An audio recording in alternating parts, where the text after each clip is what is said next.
آپ کے تجربے اور مشاہدے کی روشنی میں پاکستان میں ذہنی صحت کے حوالے سے سب سے زیادہ عام غلط فہمیاں کس قسم کی پائی جاتی ہیں؟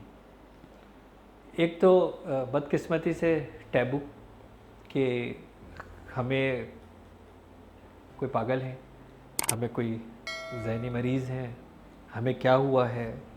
اور مزے کی بات یہ ہے کہ بعض دفعہ وہ جو شخص جو یہ بتا رہا ہوتا ہے وہ اتنا چیخ چیخ کے بتا رہا ہوتا ہے کہ وہ خود ظاہر کر رہا ہوتا ہے کہ مجھے کسی مدد کی ضرورت ہے.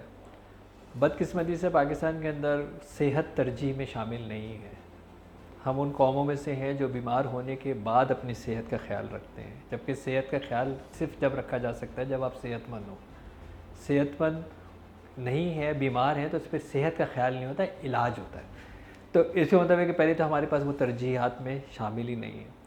دوسری چیز یہ ہے کہ ہم صرف اس چیز کا علاج کو ترجیح دیتے ہیں جو ہمیں نظر آ رہی ہوتی ہے. تو کسی شخص کو پٹی لگ جائے گی تو بس وہ ساری جگہ پٹی دکھاتا پھرے گا، فیس بک پہ بھی لگائے گا، ساری چیزیں وہ کرے گا. تو اگر ظاہری طور کے اوپر بخار ہو رہا ہے تو اس کو کیونکہ ٹیمپریچر نظر آ رہا ہے تو وہ سمجھتا ہے کہ یہ جو ہے وہ بیماری ہے.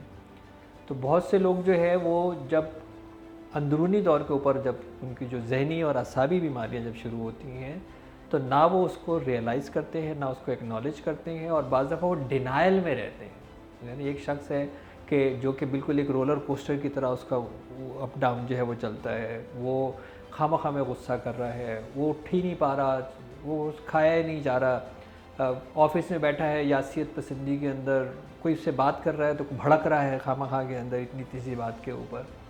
دیکھو وہ یہ سمجھ رہے کہ جیسے اس کے کوئی فرق نہیں پڑتا، رائٹ. جب تک یہ ہے کہ کوئی اس کو توجہ دلائے یا اسے گھر والوں کے لیے وہ پریشانی کا باعث بن جائے. تو اب سوال یہ ہے کہ جب تک وہ پریشانی کا باعث دوسروں کے لیے نہیں بنے گا جب تک وہ نہیں آئے گا.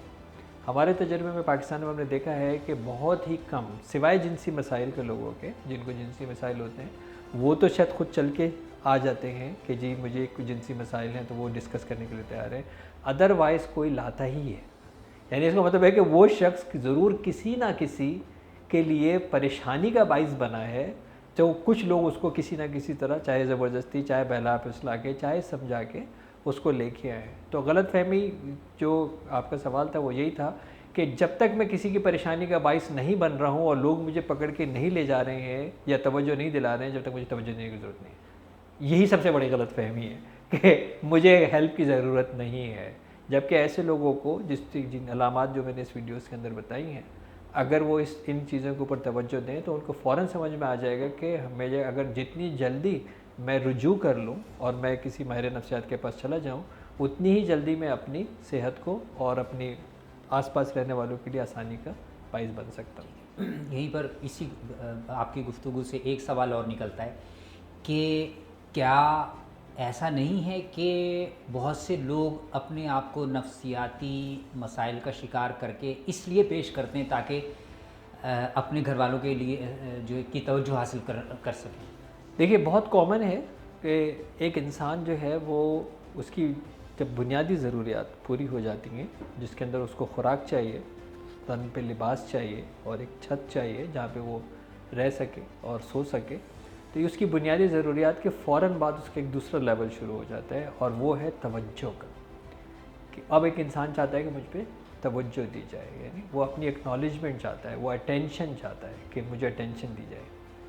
اور اس کے پھر فوراً بعد وہ چاہتا ہے کہ جی خالی اٹینشن نہ دی جائے، مجھے اپریسیشن بھی جو ہے وہ دی جائے، یعنی مجھے توجہ بھی دی جائے، میرا ادراک بھی کیا جائے، مجھے مانا بھی جائے اور کچھ میری تعریف بھی جو ہے وہ کی جائے. یہ سب اس کی ضروریات کے اندر شامل ہے، جبلت کی میں شامل ہے. اب یہ جب چیز کسی کو حاصل نہیں ہوتی ہے کہ اس کو اٹینشن نہیں مل رہی ہے، اس کو اپریسیشن نہیں مل رہی ہے، اس کی ذات کی اکنالجمنٹ نہیں ہو رہی ہے، تو پھر وہ یہ کچھ نہ کچھ طریقہ کار اختیار کرتا ہے. اور اس طریقہ کار کو اختیار کرنے کے لیے بعض دفعہ وہ ایک ایسے منفی پہلوؤں کے اوپر جاتا ہے کہ اس کو یہ بات معلوم ہے کہ جب تک میں یہ نہیں کروں گا، جب تک مجھے وہ توجہ نہیں ملے گی. شروع میں یہ اختیاری کام ہوتا ہے، یعنی اکثر خواتین میری بہنیں ناراض نہ ہوں، ان کا یہ خیال ہوتا ہے کہ جس وقت شوہر کے آنے کا ٹائم ہوگا اور اس وقت ہم سر پہ دوپٹہ باندھ کے بیٹھیں گے اور جب شوہر گھر میں داخل ارے ہائے کیا ہوگا، تمہیں صبح سے کیا ہوگا، آئی بس میں کیا کروں. تو اب کیا ہوا، یہ اس نے کہا کہ ویسے تو شوہر پوچھتا ہی نہیں، لیکن اب وہ ظاہر ہے گھر سے واپس بھی نہیں جائے گا. اگر اس کو کوئی پلان تھا کہ میں فوراً گھر سے تھوڑی دیر میں تیار ہو کے چلا جاؤں گا یا اماں کے پاس جا کے بیٹھ جاؤں گا یا میں کوئی اور اپنی کوئی کام کر لوں گا, اس کو سمجھ میں آ گیا کہ اب تو یہ خطرے کی گھنٹی بجی ہوئی ہے, تو اب میں یہ نہیں اٹھ سکتا. اور وہ جو ٹائم اس کو مل رہا ہے, یہ چیز اس کو جو ہے وہ اس کو اپنی اس نیڈ کو, اپنی اس بنیادی ضرورت کو کہ مجھے توجہ چاہیے تھی, وہ حاصل کر لے گی. لیکن اس کے نقصانات کیا ہے؟ اس کے نقصانات یہ ہیں کہ ابھی تو اس نے یہ شروع کیا تھا کہ جی جب شوہر آئے گا اور اگر میرے اس طرح کا قابل برداشت درد بھی ہو رہا ہوگا تو بھی میں یہی ایکٹنگ ضرور کروں گی یا یہ میں رویہ ضرور رکھوں گی تاکہ مجھے توجہ ملے. لیکن ہم اپنے آپ کو اسی طرح پروگرام کرتے ہیں. سیلف پروگرامنگ میں یہ ہوگا کہ اگر یہ 5 6 8 دفعہ یہ کہانی ہو گئی تو اب وہ شوہر کے آنے کے ٹائم پہ خود درد اٹھے گا, کیونکہ آپ نے پروگرام کر لیا, ایسوسیٹ کر لیا اس کو کہ اب یہ ہوگا, اب وہ چاہے یا نہ چاہیں اس ٹائم پہ ہوگا. اور یہ بھی ذہن کے اندر رکھنا چاہیے کہ اگر کوئی چیز حد سے زیادہ ہوتی ہے تو وہ اپنا اثر کھو دیتی ہے. اب وہ شوہر کو بھی پتہ لگے گا یار 4:30 سے 6 بجے تو میں ویسے درد ہوتا ہے, اس میں ایسی کون سی بات ہے, پیناڈول کا سو جاؤ اور وہ اپنے کام پہ چلے جائے گا. اب درد بھی نہیں جائے گا اور توجہ بھی نہیں ملی, ڈبل نقصان ہو گیا. تو اس طرح بہت سارے لوگ جو ہے وہ توجہ حاصل کرنے کے لیے یہ ضرور کرتے ہیں. ہمارے پاس بہت سارے پیشنٹس آتے ہیں جن کی بنیادی ضرورت ہی اٹینشن, اور وہ اٹینشن انہوں نے پروگرام کر لی ہے. اگر وہ یہ شور شرابہ نہیں کرتی تو شاید شوہر لاتا ہی نہیں, شوہر کے پاس ٹائم ہی نہیں رہا. اسی طرح بہت سارے بچے بھی اس طرح کرتے ہیں. اور بزرگ خاص طور کے اوپر جب وہ ایجنگ پروسیس میں آ جاتے ہیں اور انہیں معلوم ہے کہ اب بچے میرے پاس نہیں بیٹھ رہے اور ان کے پاس بے حساب ٹائم ہوتا ہے, تو وہ صحیح نہیں ہونا چاہتے, کیونکہ انہیں یہ بات معلوم ہے کہ اگر وہ صحیح ہو گیا, چلو شکر آج تو ابا لان میں ٹہل رہے ہیں, تو آپ اس کے مطلب ابا کے پاس جانے کی ضرورت نہیں ہے. لیکن ابا اگر گھر میں بیٹھے ہوئے ان سے اٹھے نہیں جا رہا اور ہائے ہائے چیخ رہے ہیں اور اتنا بی پی شوٹ ہو گیا اور یہ شوٹ ہو گیا, ایک ڈاکٹر آ رہا ہے, آپ سارے مل کے بیٹھ جائیں گے اور ابا کو جو ہے وہ دے.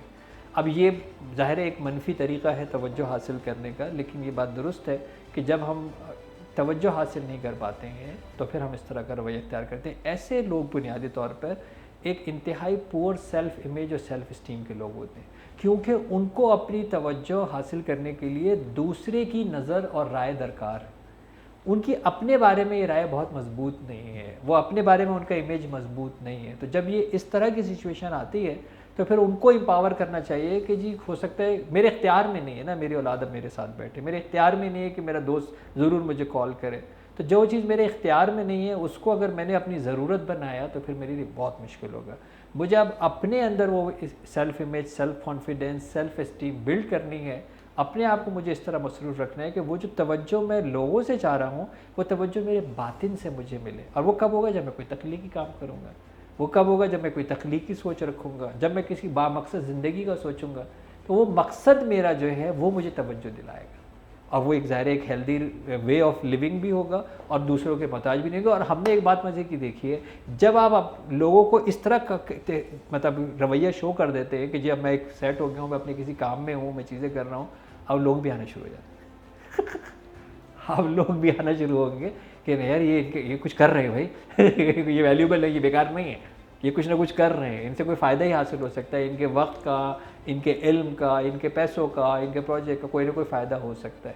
تو یہ والا کام جو کریں, بلکہ ہم بڑے کامن جو ہے وہ خواتین کو ہم یہ اکثر یہ بات کامن کہتے ہیں, میرے ٹی وی پروگرامس میں بڑا سنا ہوگا کہ جو اپنے سے محبت نہیں کرتا لوگ اس سے محبت نہیں کرتے. تو آپ یہ چاہتے ہیں کہ لوگ آپ سے محبت کریں, سب سے پہلے آپ اپنے آپ سے محبت کریں, and then you see the cycle will change.